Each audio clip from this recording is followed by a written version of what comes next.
Well, the switch from a high-flying professional career with all its strapping, of course, to building your own business, you'll agree with me, is never quite easy. However, the passion, the purpose, or simply the thought of being one's own boss is really what drives people to take the plunge and to win against all odds. In our next conversation, ladies and gentlemen, the stage will witness three such entrepreneurs who did just that. To share their exhilarating stories with us, I would now like to invite on stage Mr. Abhinay Choudhary, co-founder Bigbasket, Mr. Rajiv Kaul, CEO CMS, Mr. Deepak Garg, founder Rivigo, and moderating the session brought to you by Airbus India, We Make It Fly, will be Outlook Business Executive Editor Kripa Mahalingam. Good evening, ladies and gentlemen. The renowned author Nassim Nicholas Taleb says, the three most harmful addictions are heroin, carbohydrates, and a monthly salary. I can't speak for the first one, but I can definitely vouch for the second one. And more importantly, most of us are slaves to the third one. Doesn't matter how much we crib about our job or bosses, there is a certain comfort when you see that paycheck hit your account month after month. For some of us, the joy is short-lived, probably runs out in the first week when the money runs out. But for some reason, we hold on to it for our dear lives, and sometimes it overrides our true passion. But not with these three gentlemen with me on stage today. They gave up their cushy careers to build a business and a company that is a leader in the businesses that they operate. So here today to share their inspiring stories and tell us what it takes to be a successful entrepreneur. Rajiv, I'm going to start with you. You were the youngest managing director at Microsoft at the age of 33 in 2001. And then you had a successful stint in Actis. And then you partnered with Blackstone to buy out CMS. So why didn't you start your own company, and what was the reason that you wanted to turn around an existing business? Well, thanks for explaining my age to everybody right now. My pleasure. Well, I have a deal with Outlook that I need to come and moderate a session. So just for FYI for next time, right? Sure. So, for me, I think it was just the time. I was 39 and I didn't want to work for anyone else. I'd worked with Microsoft for 10 years. I couldn't find a better company. I had the luxury of choosing my bosses at a very young age.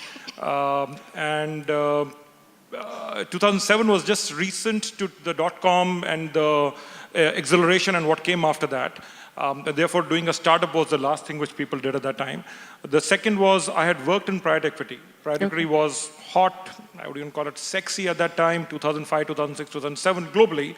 And therefore, I was the victim of the time and what I had done, and I had a bias from there, to which I said, instead of going and doing a crazy startup and taking those crazy risks, which I wasn't ready for, I said, let me do something a little bit more safer, and doing a buyout. And actually, I want to do a turnaround more than anything else. I don't want to do a sort of growth thing. I was more keen to do a turnaround experience.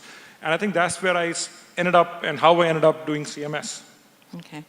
Deepak, you were with McKinsey, and when you quit your job in 2000, after 9 years with a stint at McKinsey, you didn't actually have a plan of what you were going to do next. So what made you take the plunge, and how did you end up discovering logistics as a space you want to be in?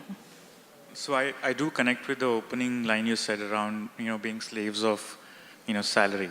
And I'd started feeling like that while working at McKinsey. So being an entrepreneur is a desire since kind of 20 years, right? I was very clear in articulating this desire to my parents, grandparents very early on, right? My grandfather always wanted me to be a bureaucrat, right? And at that time I told him, I was a student, I said, no, I want to be an entrepreneur, right? Okay. I remember this is the earliest memory I have of articulating what I wanted to do. When I went to IIT, I was the founder of the business club, started this, tech startup, this thing. I went to IIT 99 to 2003 when this first dot-com boom and bust happened, right? Google, Amazon, Yahoo, all of those came into scene. And I was very keen on, starting that same thing here in India. And I had two great ideas, which I also pursued for a while then. And then bust happened. I went to IIM, joined McKinsey, again with a very clear idea that I'm going to quit in like 2 years. Unfortunately or fortunately, I don't know what those 2 years became, 8.5 years. Okay. But every year of that, my professional career at McKinsey, I wanted to quit. I said, I'll quit next year. And every study and the reason, and I was really bored of making those advisory presentations to clients. I really wanted to be, doing stuff on my own. And the way I sort of motivated myself at job at McKinsey was, whatever sector I would work in, I would pick up a problem of that sector or try to find an idea in that sector, which would be a great idea, right? For example, McKinsey was doing a lot of work in power sector in 2007-8, and I was doing that work as well as a part of it. And I discovered there's a huge paucity of current transformers, a component which goes into switchgears in India, right? And there were only 2 manufacturers. I went to the extent of finding a land where I would set up a plant and how I would do it and how I would, so it was not like a fancy thing, but and it also made me smarter while I was talking to these, CEOs. And very young, I was an associate, but I started connecting with CEOs, and in turn, it gave me a good standing in McKinsey. So again, more trappings of, business class flights and 5-star stays and all of those things. And I was a distinctive guy at McKinsey. They said, you have a choice to go to any office in the world. I chose Sydney, good weather, good this thing. So I went to Sydney for a while. I went to Joburg for a while. And then when I came back in 2013 is what I realized, I said, if I don't do anything now, I was 32, 31, and I would never be able to do it. And that was a real thought. And I remember I drew $200,000 as a salary that year. And I had EMIs at that point in time. I felt that trapping. I said, and I had an EA. I had never booked a car myself. I'd never booked a flight myself. I said, how am I going to start up if with all this baggage behind me? So I had to let go of that baggage first. So there was a 3-month adjustment period before which I discovered what I wanted to do, to be without a salary coming in my account every month. So I had to sell off all the kind of flats I had. I had to give up one property where I paid some 30% of EMI, right? I said, I will have to make those adjustments to my lifestyle to be able to start out. And I went to this thing with an open mind. I said, I'll discover what I want to do. Right? During the 3-month discovery, I again evaluated corrugated boxes because e-commerce was happening, coal trading index or whatever, and then landed at finally logistics as a thing to do. And it was so apparent when I stumbled upon logistics because I was seeing trucks on the highways all the time. And I said, technology has sort of happened to everything, around me other than trucks. And that was the real just thought. And then I discovered it's 14% of India's GDP, logistics sector, right? And I thought to myself that, if India were to become a super economic power, then logistics sector would have to become, right? More technology-based, efficient and all of that. And I also thought, when US was becoming, UPS and FedEx came into being in 2 phases. When Japan happened, 6 logistics company happened. Europe with, DHL, TNT. China, big logistics brands came into being when our economy was getting constructed. So I felt that this is the right space to do. I understood the business side of the equation being a consultant. And I thought maybe this is where I want to focus on. And that was the whole idea by which I started studying this sector more deeply. And Abhinay, you here had spoken about how family responsibility, made you kind of crack IMA and get into IMCAT and get into IMA. And, you had a first job at Mitsubishi. But you gave it all up to start an e-commerce venture in 1999. So usually family responsibility is something that ties all of us to our jobs, and one of the reasons that we probably won't give up our jobs very easily. So what made you take the plunge at that time? I think the first time I did, we talked about the dot-com boom and the burst of 99, 2000, right? So that was the first time I tried to start something.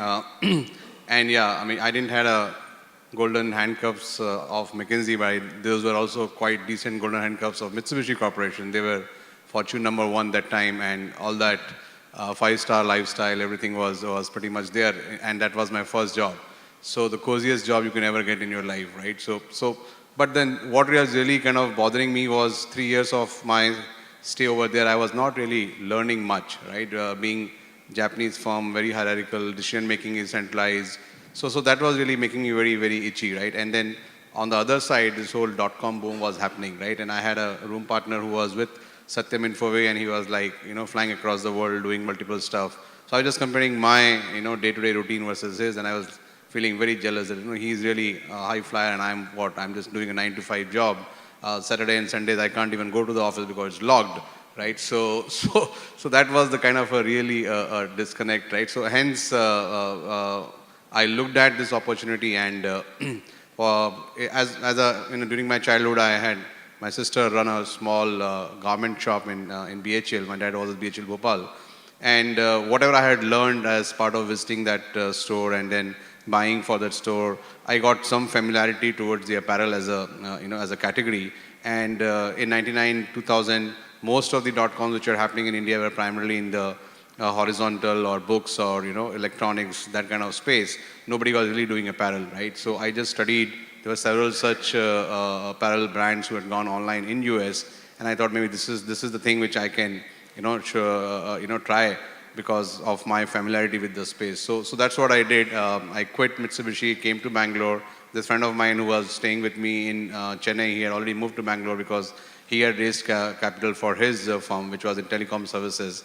And I partnered him as my IT partner and launched something called stylecountry.com, which was a destination for personal branded lifestyle products. So I tied up with 35 top brands in the country. So the 6 months of me deciding to start and launching this, I launched in May 2000 and actually shut it down in August. So that was that short, right? But in those 8 months, the amount of learning I had, right, which was, I would say, maybe several times more than what I learned even in those 3 years, right? So with that as something in my bag, I always then, though I went back to corporate and worked for another almost 10 years before I again came back. That 10 years I was always looking out for an opportunity where I can start something, right? And it so turned out that as a consumer, I have been shopping for my family for groceries, and then went through that pain as a kid, shopping for fruits and vegetables in the markets, shopping for grocery in the supermarkets, in Bangalore, in London, in Toronto, in Vegas, right? So I realized that there's a huge opportunity because Indian grocery organized retail is really kind of broken, and there's a huge opportunity to really make the life simpler over there. And that's when I ended up doing the second time in 2009.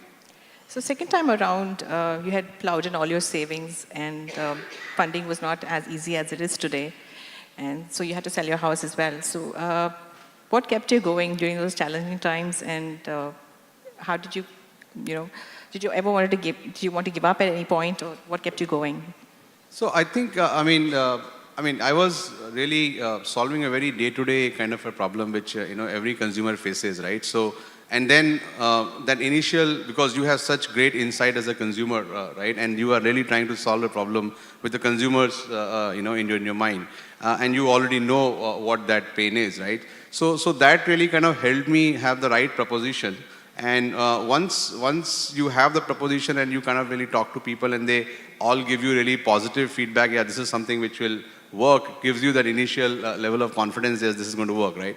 So I had set a very, very conservative targets in my mind in terms of what my ideal, monthly spend of a customer should be when I start off, and how many customers I'm really looking for. So I was thinking that 5,000 rupees a month is what, if the customer buys, that's the right number I should have. So after I launched, in the second month of my launch, I actually got one customer who bought for 5,000, right? So that itself was a proof that, yeah, this is something which is really needed by a lot of people, right? And whatever I was targeting, I have some customers now who have kind of really already crossed that threshold. So it gave me enough confidence from that perspective. It was pretty new as a category that point of time.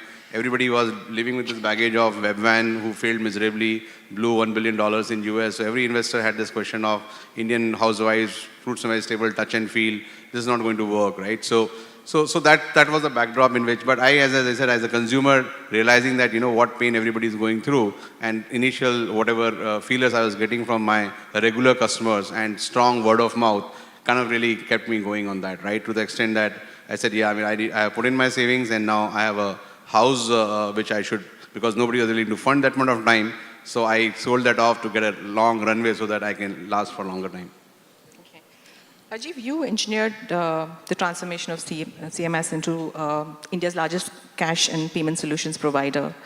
So what were some of the tough decisions that you had to take, and walk us through the transformation?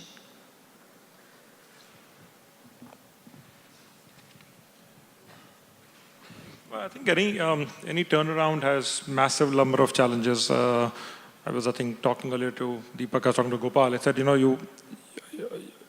don't know how to say it politely, but you learn to deal with a lot of shit continuously. But You do that in jobs also. But I think the one which I think most people will resonate with, I think, are the people decisions always, right? And I don't mean just about hiring the best and hiring the topmost and all that. I think it's at every level. I think I walked into CMS and we walked into the 2009 financial crisis, and we had to think about letting go of 3,000 people. And I just couldn't do it. I said, this is a failure of leadership to come to that stage, and the company isn't robust enough to handle it. Then it was about unionism and strikes, and then at middle level and senior level. So I think at least horses for courses. How do you sort of, most entrepreneurs at any level and stage will never be able to pay enough to get the people they need and they want.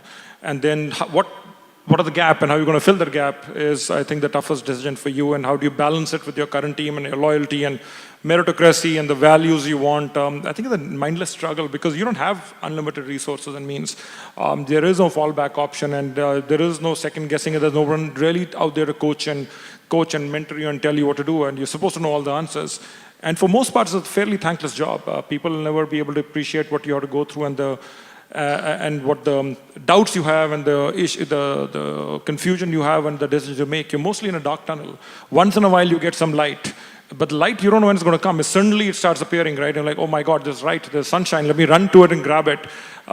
So I think people-related decisions have been the most and the toughest ones, and one hopes to get better at them more time. Deepak, you were advising companies what to do in McKinsey, and how has it changed from advising companies what to do to kind of getting your hands dirty? And tell us how Rivigo is transforming the lives of truck drivers today in India. Sure. When I was leaving McKinsey to start Rivigo, a lot of people, of course, advised me against it. I remember this road trip I had made in around May 2014, where I really discovered what the problem of the sector, right? I just want to articulate, for the benefit of the audience, right, what we are trying to solve for, right? If you look at trucking, transportation as a sector, the biggest issue is the underlying life of the truck driver. Truck drivers have a very poor life. They spend months away from home, poor condition, do not get to their families, and it leads to a very vicious cycle of the social life. No one wants to marry them because the wives don't see them. They get into sleeping with commercial sex workers. They get into substance abuse, drinking alcohol, and marriage is a sign of social respect in the village. So they fall down this ladder of social respect to the extent that they are called 37th caste in the Indian village.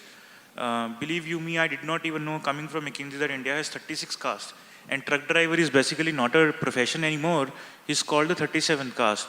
Now the problem with this whole thing is no one wants to be a truck driver. No, youth does not want to be a truck driver because he says it's not about money, it's about social respect. I will not have social respect if I become a truck driver. Like, who would want to grow up becoming a gangster or a don, however much it pays? So it's just like that, right?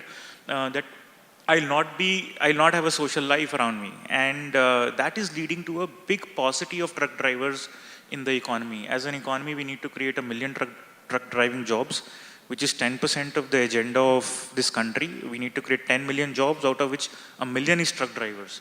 Everything pretty much you're seeing in this room is brought to you by trucks, right? So it's 70% of the transportation in the economy.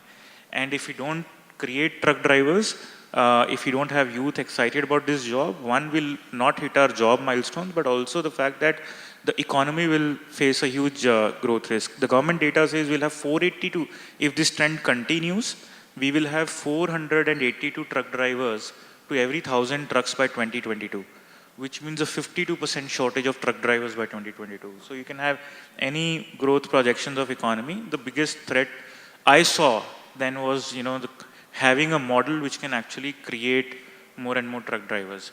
And having figured out this insight that, it's a lifestyle problem.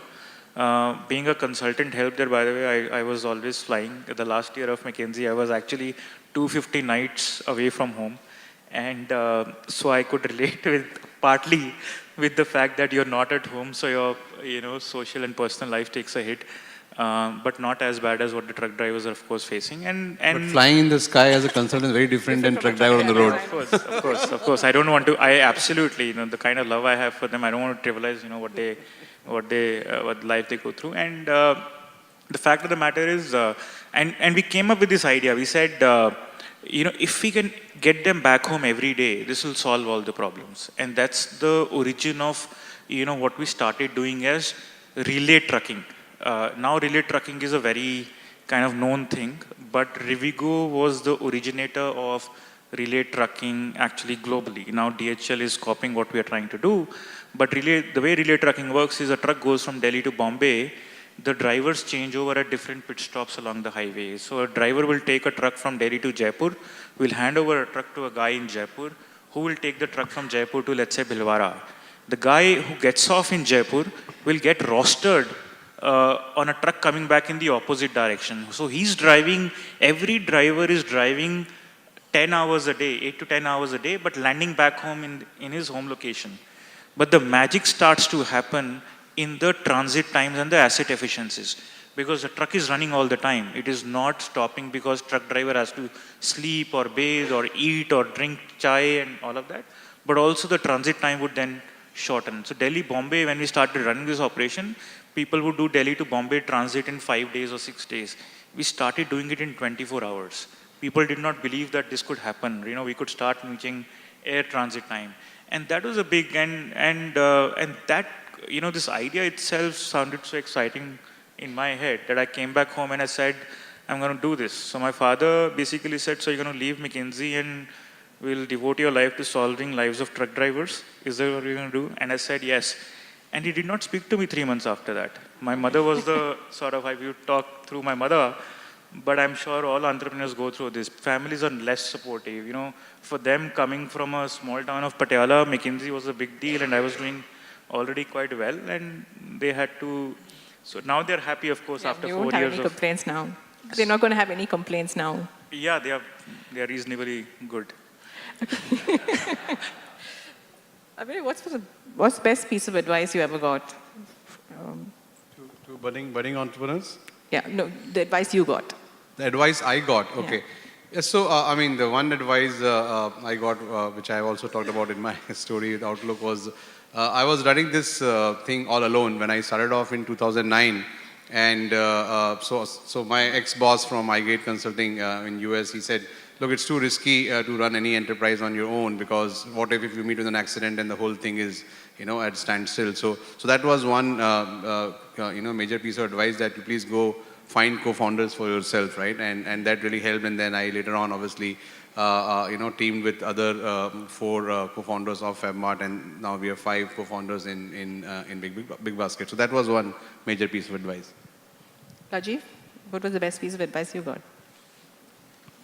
I had the luxury of spending almost a year and a half trying to do the CMS deal, and with a couple of large private equity firms. So I had, I went out and basis my earlier corporate network, I went to a couple of the largest industrialists in India. And I told them, I said, I'm going to do my own thing. And what is the advice? And one of the biggest and most successful entrepreneurs of the country told me a couple of interesting things. And this is, in Tate Hindi, and I don't want to repeat it here in case somebody doesn't understand it. But first he said is, don't be yourself. So I was like, okay, sort of. He said, what got you here is not going to get you through this. You are too action-oriented, you take decisions very fast, and अभी 6 महीने का कुछ करने का नहीं. So 6 महीने कुछ नहीं है. Whatever you see, listen, write it down, listen, write it down. You will keep changing your mind, you'll keep changing your mind, so just wait. Okay. The second was, he said, you got to check your passbook every day. I said, passbook? He said, bank account. I said, kiska bank? He said, company bank account. He said, cash flow is king. You come from Microsoft, you don't care about cash flow, you don't know what cash flows are all about, you know profits. Check your cash in the account every day. I didn't listen to that advice for a couple. Really, I used to look at every month, and we got into a massive cash flow crisis which almost crippled and shut the company down within 6 months. The third was from one of the large private equity firms, which was horses for courses. They said, you will not be able to track people. As much as people have worked with you, they will not come and take the risk with you. Don't think you will be able to get people to come and take this risk you're taking. And therefore, just don't think the people who will join you at the beginning are the people who will see you through. So you've got to be staggering this in your head in stages. Forget about being able to afford them. They will just not take the risk. And I was very surprised. I went to the people who had worked with you, would say, boss, aap chhod ke ja rahe ho? Aapke saath aa jayenge. And suddenly you go back and say, chalo, aa jao. And they're like, aap kar lo thodi der ke liye. We'll join you a little bit later once we know what you're doing is sensible or whatnot. So it takes, suddenly you're waiting and chasing people for a year or two. I've actually chased people for 3 years before either we could afford them or before they could take the risk or got frustrated in the corporate environment to come and join us. So you got to have a massive patience, which usually used to be a 1 month, 2 month, 3 month cycle. And Deepak, what was the best advice you ever got? So, as an entrepreneur, you get advice all the time, by the way, right? I mean, things are always problematic. So by the way, sources of advice or inputs are, everyone and, everyone around me who I meet, I try to gather whatever I can get. And I think the first few years of building this, I used to get a lot of advice, and I'm thankful so much for that advice. I can enumerate a lot, but my top picks would be, first one was around, culture is everything when you're building, right? No matter what you do, a culture is getting built in your company. So it's better to proactively shape it, I think.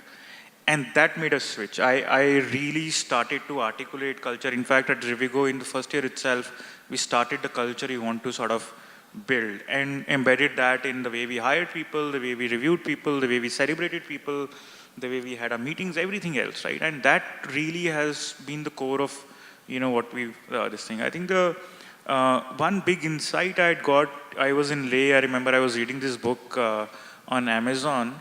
The big insight I got was, some capabilities necessarily need not be targeted at immediate outcomes, right? And these are important for a long-term perspective. And I saw how Amazon in very early days tried to compete with Google on search engine. While it was unsuccessful, but the capability of search which Amazon built is so powerful in the whole technology engine Amazon was able to build, but also the product search engine. And then I came back from that trip, I remember, that it just, I started over-investing in technology as a capability and data science as a capability, right?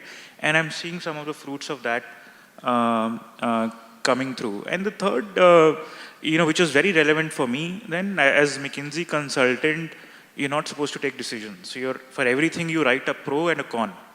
And you take it to your consultant, and he takes, to your client, and he takes a call. Here you are taking a call all the time, and you're taking maybe 100 decisions sometimes, or 30 decisions sometimes, or 3 decisions sometimes. And those have to be high quality decisions. And many a times you will not have all the data. And not many a times. Initially, you will not have a data for 90% of the times you're taking a decision. So there's this whole, this strong intuitive and gut, this thing which got built or discovered during this whole thing, which was an advice which came through that you got to decide and take an action. You can't dilly-dally too much. And that's something which stayed on. And how has the corporate experience, all of you have had corporate careers before you turned entrepreneurs. So how has corporate experience helped you scale your business? In what way has it helped you scale your business? Yeah, so I mean, working in corporates really kind of help you, live through that experience. So I mean, there's always a question in people's mind when to start, when is the right time to start. Like when you are starting fresh out of college, you have less responsibilities, and maybe that's the right time to start. But then the con to that is you have not really seen the real world, right? So from that perspective, I think some of the practices, what works, what doesn't work, people management, all of that really come through the culture aspect of it and all, right? Is you learn all of that through your corporate stint. So I mean, all of these factors then kind of help you when you are starting on your own, because you have seen large structures, at large scale operating efficiently, and then that's what you want to then start putting in place so that later on you are in the right position to. So, for example, for us, what was really critical, I mean, all through my, again, consulting career across IT services in terms of Infosys and iGate and all, I was really kind of defining processes, right? So building a very strong process-oriented organization, because when you have to really make sure that the outcome is guaranteed, right? It's all predictable. You have to really have processes, right? So all of that really helped, while we are kind of setting up our own. Yep. Rajiv? Reflecting on that when you asked the question, You had to I think it unlearn was a little something. difficult for me because I was in a fairly high-profile role, having a lot of empowerment. We did a lot of interesting things at that time. It does teach you a lot of things not to do, right? Like I just disbanded HR reviews. So like I don't believe in this. I don't want to have any review process and suck up energy and time and how we rate and regard people and all of that, which thankfully Microsoft did 5 years later globally, saying, knock off the system of 1, 2, 3, 4, 5 and do whatever it is.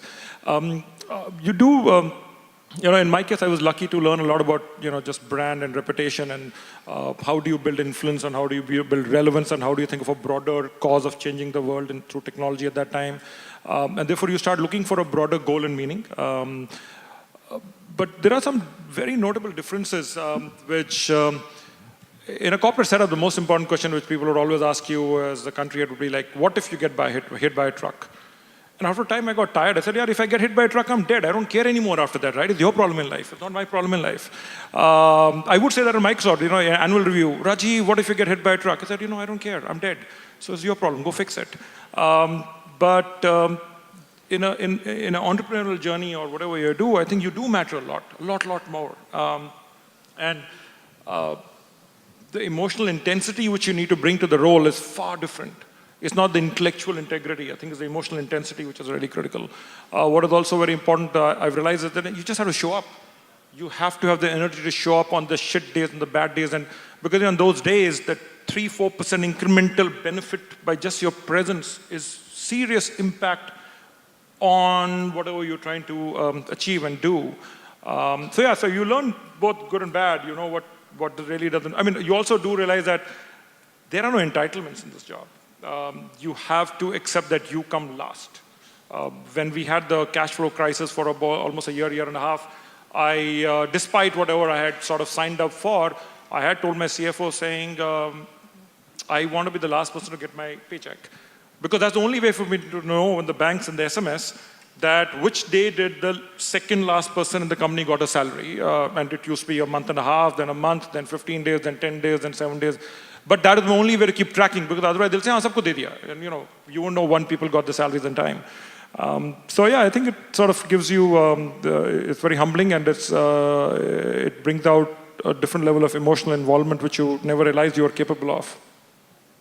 Deepak, how did the McKinsey stint help you? So, I think I really enjoyed the McKinsey stint. It was very enriching. Over those 8 years, I worked across many different geographies for over 100 different projects, from executing turnarounds to executing deep operational work. I had done it all. And McKinsey, India environment or Asia environment is very different from McKinsey kind of US environment. Here you get paid for delivery. You don't get paid for advice. And this is, Indian promoters don't respect you if you don't deliver. And so there was a lot of hard knuckle delivery experience I had, in those 8.5 years. It also, it actually taught me, see, McKinsey is a 100-year-old institution. An institution just built and has weathered everything, but built truly on basic principles of hiring the best people and building a great culture. Something I took away with me when I started building Rivigo. That was a big one which I took away, right? The second thing I took away was around, being fearless, because at McKinsey I was put in different kind of situations, right? I was addressing boards and meeting CEOs and executing this. I was in a situation where I was turning around a company in Africa.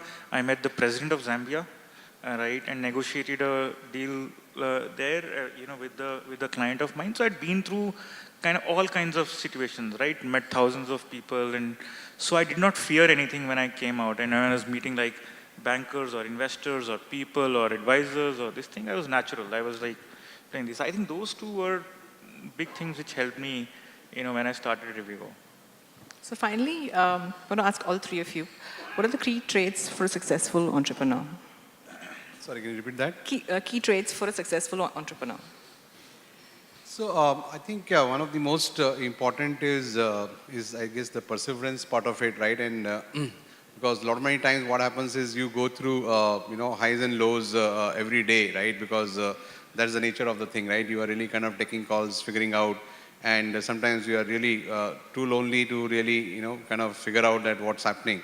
So if you but stay to the course, then that's very important, because sometimes just giving it halfway, then you realize that, oh, I was just there, kind of a thing. So be at it, and then keep trying, because you have to keep on learning with what you are doing, and then keep on looking at what are the gaps, what can be improved, right? And that's really helps you go. So perseverance is definitely one, and you have to be also have a self-belief. Sometimes you need to listen to definitely 10, 15, 20 people, but at the same time have your own personal opinion about what's right, what's wrong. So because, to give you an example, so initial days, a lot of VCs put me on to some of the very senior retail people and said, this guy is trying to do this, and they were like veterans in the space, and few guys said, oh, he is very bold to do this. I mean, that was and this is never going to work. So I'm just saying that you will hear all kinds of things in the beginning, and you have to stay course. You have to really believe in what you're doing, and that all comes through your own personal learning, and so perseverance, I would say, is rates the highest. Rajiv, what makes a successful entrepreneur? Many things. I think I'll tell you what sort of seems to work for me in the good days, and there are more bad days than good days. Mindset. I think the mindset you bring to work, and how you're able to switch gears, right? A lot of us are driven by growth and profits, but you have to switch gears into maintenance and defend, and you decide when to attack, and so I think the mindset matters very, very importantly. The other two for me, which have worked, have been energy and synergy, right? I think I've always been thankfully regarded for somebody with abundant levels of energy, and I hope that continues. I used to be 32 and 33 and land up in Seattle from a 30-hour flight and drive to work at 6 o'clock in the evening, and my team would say, what's this crazy bloody Indian has turned up for work? And they said, why are you in office? We want to. I said, you go. But I would land up at work. 2 months ago, I landed up from a 32-hour flight, landed in India in the morning, and went to work and worked for 10 hours straight. And my sister said, are you mad? But I don't think anybody asked you to do it. It's sort of what you feel you need to do. And as I said, you got to show up. The second is, the last one is about synergy. I think I always tried, but I think maybe it's my generation and the mindset and the culture and the values of doing more with less. And the synergy is always saying, how do you always get the whole, which is more than the sum of the parts? And trying to extract that extra synergy of everything you do, I think I've found to be very important to have the right returns and to have the right performance and to have the right value systems. Deepak, what do you think makes a successful entrepreneur? So I think first of all, what's the reason one is in for, right? Is it a pull? Is it like a calling, or is it kind of another thing one is doing? I think it's an important differentiator between, I would think, who are successful entrepreneurs and not, because if there is a purpose and a pull, then a lot of things get sorted. You'll have good days, bad days, right? The pull does not matter as much in the good days, but it matters a lot in the bad days. I resonate with I think both what Abhinav and Rajiv said. I think boundless energy is something which is very critical. Do you have a model where you can invoke your own boundless energy, a practice or series of practices by which you can, pull that up? I think that's one. The other, the statement by Swami Vivekananda influences me a lot, and it's written in a lot of places in Rivigo, which is infinite patience, infinite purity, and infinite perseverance. Leads to success in a good cause. I think that patience, purity, and perseverance. Purity is a word we speak often at Rivigo. I think it's important. It's a marathon. It's gonna be long, right? If you have patience, purity, and perseverance, I think things will come out. India is a good market, and entrepreneurs will succeed. Would all of you recommend it as a career choice, being an entrepreneur, when it gets really maddening and it gets really tough? Would you still say it was all worth it? Yes, 100%. Rajiv? I think in my first year of trying to do this, I think I thought of more days than I wanted to quit and get back to corporate life than I would like to, than I have publicly acknowledged till now. But I think that's the time which taught you what the broader cause and who are you really working for. I thought I was working for myself. I ended up realizing that I was trying to work for this set of employees and people and team we had. I think that was the big switch for me. I think after that, the journey is very fulfilling, even on the bad days. And Deepak, did it play out exactly how you had in mind being an entrepreneur? Sorry, how? How it played out being an entrepreneur? No, it's exhilarating. There's nothing I would want to trade for this. I love every bit of this entire journey. I think there have been, of course, rough days, but there's such an immense amount of learning which it brings that it's been exhilarating. Right? With that note, thank you, ladies and gentlemen. I hope you enjoyed the session. And thank you, gentlemen, for sharing your stories with us.